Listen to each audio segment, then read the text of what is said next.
はい、皆さんおはようございます。今日はですね、ホビーショー会場からお届けしたいと思います。今回ですね、ミニッツ関係の、新製品が、多数あるんですけど、皆さん、事前の情報で期待も一番かと思いますけど、まずこちらの、いわゆる箱スカですね、KPGC10 と言われる、この箱スカ型の、スカイライン。こちらがですね、ミニッツ AWD の、新規金型として、今回、発表させていただいています。はい。こちら AWD なので、ドリフト仕様なんですけれども、そうですね、人気も高く、以前からちょっと要望もいただいてたんで、今回ですね、新たに起こした感じになります。上の方はですね、既存型になるんですけども、また人気の高い車種を、再生産という形で、E86 のトレノと FC3S を今回発表しています。はい、引き続いてですね、こちら、240ZG ですね。こちらもですね、型は新しくないんですけれども、今回箱スカと合わせてですね、新しくホイール等を作り直してですね、同じく AWD でのラインナップとなっています。はい、じゃあちょっとですね、次行っていただいて、ちょっとこの辺は既存のもう発売されているモデルなんですけども、今回4x4 もですね、こちらの2つがですね、ジープラングラーのアクセサリー付きなんですけども、こちらが2色、新色で発表になってます。ブルーメタリックですね、オーシャンブルーメタリックという名前とパンプキンメタリックという名前の、青とオレンジの、2色になります。はい、それでは引き続いてですね、まずこっちからいきましょうか。こちらの2個の赤いシャシーはですね、これまででもうすでに発売されているモデルですけれども、今回、新たに置かせていただいています。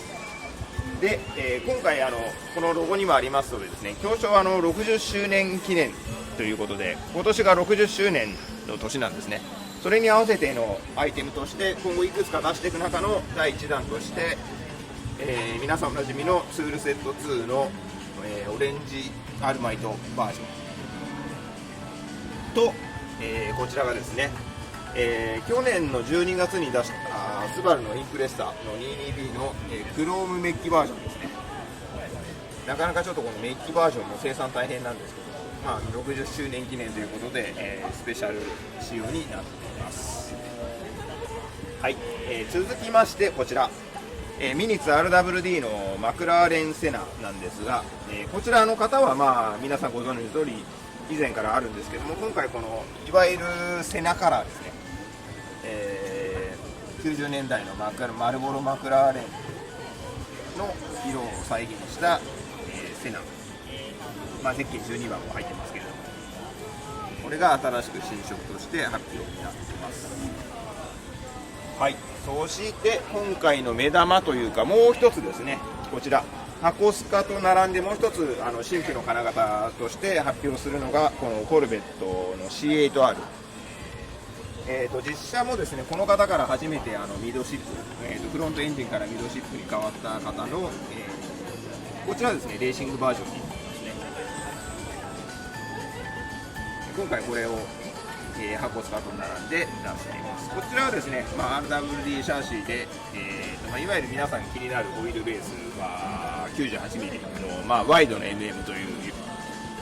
シャーシーになるんですけど、こちらの、ボディが今回新しくなっています。こちらはですね、結構ミニッツカップなんかのレースなんかでも使う方いるかなと思うんですけれども、私も結構テストで走らせてますけど、結構走りもいいので、皆さん楽しみにしていただけるといいかなと思います。この辺はですね、もうすでにやっぱり出てる既存のモデルを置かせていただいています。はい、ちょっと若干駆け足でしたけど、こんな感じでですね、今回の静岡ホビーショーミニッツ関連の、新製品をご紹介させていただきました。皆さん